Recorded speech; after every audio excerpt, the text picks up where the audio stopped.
Good day po mga idol. Ayan po. Ito nga pala yung binili ko sa Lazada na on-off switch para sa laruan natin. Ayan. Inahanda ko lang itong on-off switch na to. Ilalagay natin yan doon sa ginagawa kong laruan natin. So ayan po yung mga tools na ginagamit ko sa paggawa ng laruan. Ayan. Pagkatapos, ang collection ko mga idol, ang dami nito mga idol. Nakolekta ko lang to mga idol. So ang sukat ng talim na ito ay 1/2 by 1/2. Hindi namin actually magagamit ito kasi hindi ito kakasya sa tool holder namin, pero kinolekta ko pa rin yan mga idol. Ang dami niyan. Ang ginagawa ko dyan, pagka wala kaming masyadong gawa, dahil mahaba yan, puputulan namin yan. So pagkatapos maputol yan ng helper, totornohin natin o kaya imimiling ng bodyguard natin. Ayan o, para maging 3/8.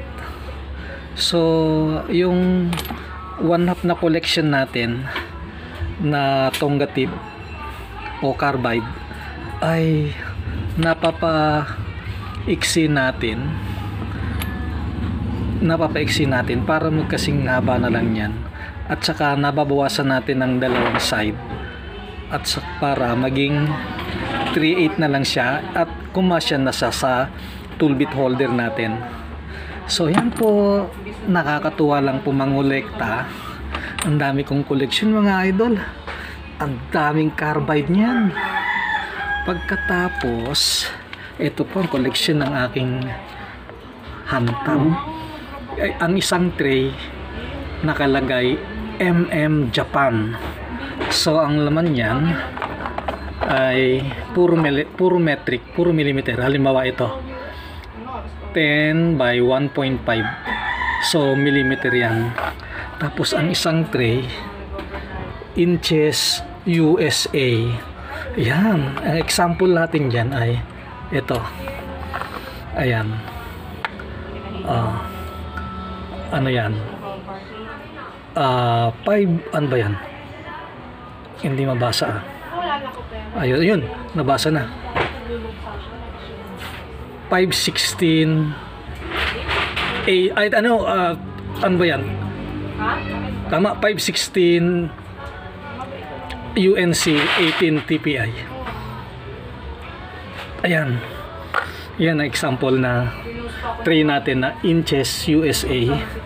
Ito naman millimeter Japan or Germany. Ito inches USA or United Kingdom. At ang matinding collection ko mga idol, ayan, nakaipon na naman ako nang ilalagay ko sa baul natin. Ayan ang baul natin mga idol. Ang laki, no? Halos sinlaki rin ang drum yung baul natin na yan. So time na naman natin para ihulog sa baul natin ang collection natin. Ayan, coins po yan mga idol. Pinili ko lahat ng 20 pesos. Yan ang halaga ng coins na yan. 20 pesos. Ayan po siya. Ang dami, oh. Hindi ko alam kung magkano yan. Basta hindi ko na binibilang yan. Basta pagka nakaipon ako ng ganyan, nilalagay ko na lang sa baul. Ayan. Hinuhulog natin yan sa baul. Ayan. Ayan. Ayan. So kunin lang natin ng kunin yan, tapos ihulog lang natin ng ihulog yan.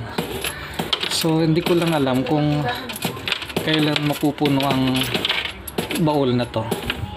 Ewan ko, hindi ko alam kung kailan. Basta collection lang po, pero hindi ko alam kung kailan siya mapupuno. Anyway, siguro mapupuno din yan pagdating ng ilang mga araw o ilang mga taon. Ayan. Basta collection lang po. Mahilig lang ako mangolekta. Ayan. Ayan, kinokolekta lang natin yan.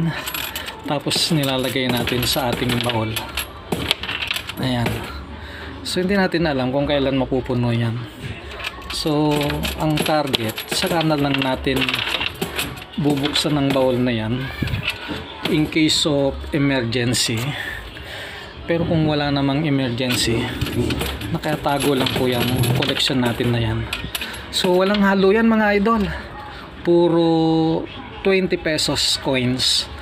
Na yan ang na pagkatuwaan ko na i-kolekta. Hindi ako nangongolekta ng piso o 5 piso. Ano ba mga coins natin? Piso, 5 piso, tapos talon na kagad ng 20 pesos. Ano mga idol? So yan lang po kinokolekta ko. Yan. Anyway, yung mga piso at saka 5 piso ay may sariling alkansya yon. Maliit na alkansya lang na pag napuno, yun yung binibiyak natin. Pero pagka ganito na coins, 20 pesos, dito sa baol, na hindi ko malaman kung kailan mapupuno ito. Anyway, ganun lang talaga. Sikapin natin na huwag siya buksan, o kaya makuha natin yung